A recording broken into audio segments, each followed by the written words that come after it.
Hey everybody, it's your favorite teacher and professor. So we're just gonna go over some functions through IXL, so just follow my steps. Make sure you're writing them down, all of them, okay? Let's go. Okay, so we're gonna focus on A3, evaluate functions, and then we're going to do A4, finding values using function graphs. So what do you do here?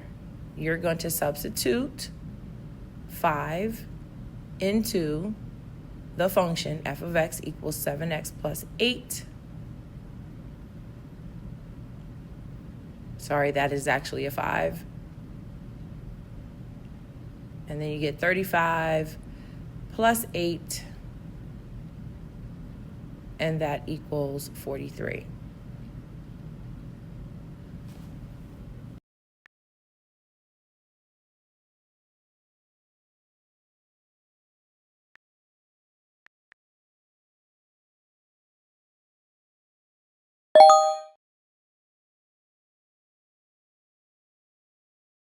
So I'm writing out the steps step by step at first, and then you start to become intuitive. So that's f of 6. It looks like a 16, but it's f of 6. And then you just substitute 6 in for x. You're going to divide first, so 54 divided by 6, which is 9, and then you subtract.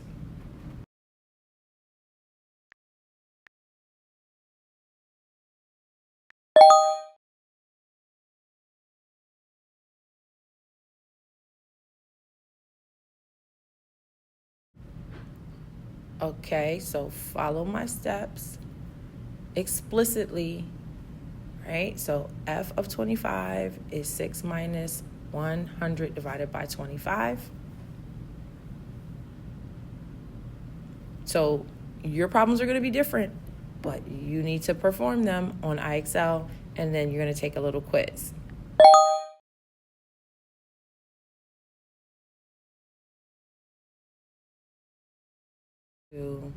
So for this one, you're just going to substitute negative 87 in for x.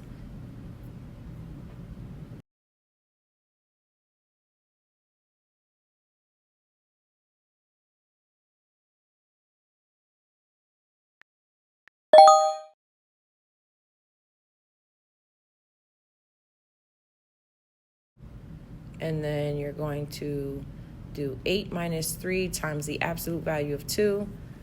This problem is a little quirky because you don't have a negative number, so it's still like you're just multiplying.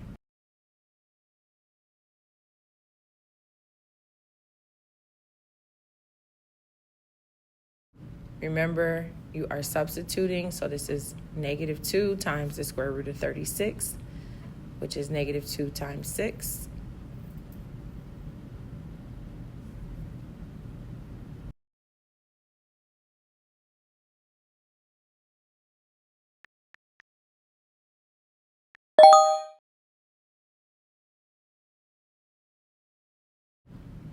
Now for the rest of the video, all you're going to do is just follow my steps.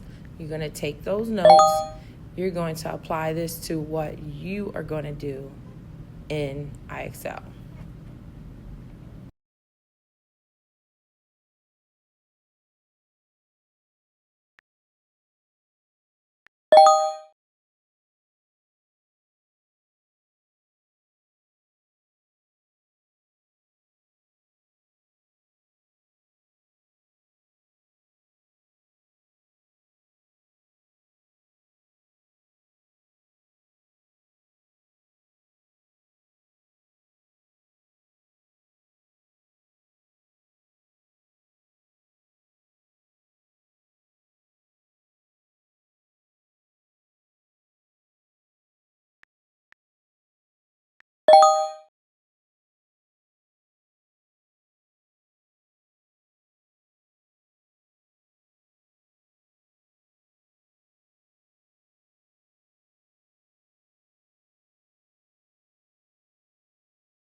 Yay for me. So for this one, you are substituting an entire expression in for the letter D.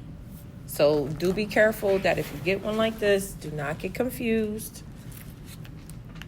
All you're doing is substituting in the entire expression.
Okay, so I have scored high enough.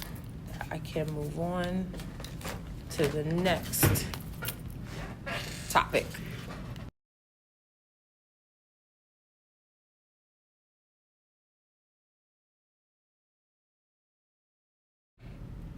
So now we are going to do A4, which is finding values using function graphs.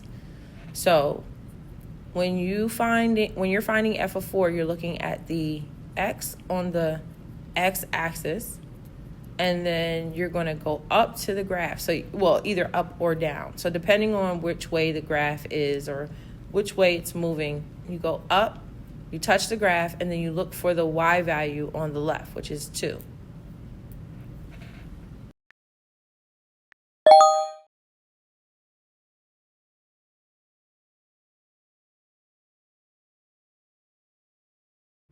So you're just going to follow through the process. I'm not sure why they use 2 fingers to scroll the question. I'm not sure why that's there.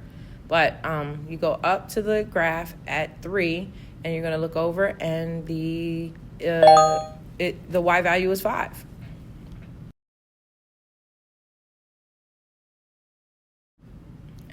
For g of 1, you go over 1. You go up to the curve. And you should have an intuition now, so you should be able to tell right away that it's going to be the y value on the left.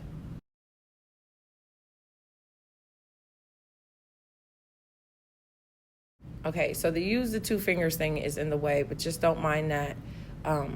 And just follow through, following these examples, and then apply it to what you do when you do your IXLs. How do you do that? You write down what I'm doing as you do yours. So you watch, you write, you learn from what I'm doing, and then you apply it to yours. Now, to actually do this example in your notebook is difficult, so you should just write down in words what the process is. Make your own process, your own roadmap, your own steps.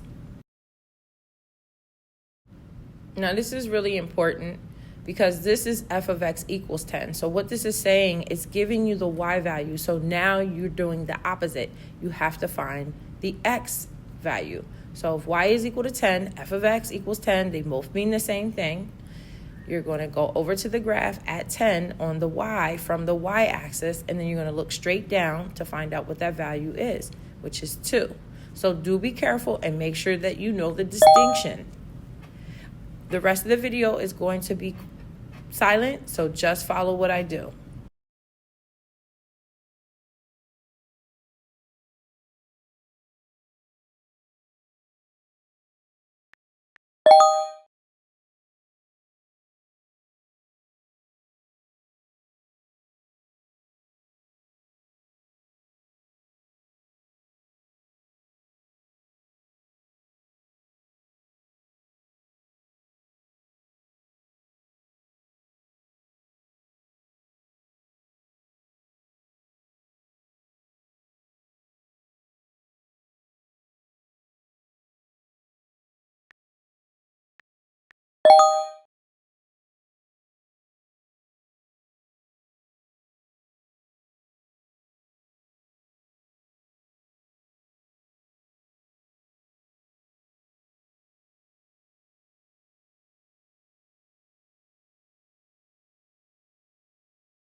And then, of course, for this one, it's a little bit more challenging, but you just go over to the graph and you look down, it's -5. Thank you for watching.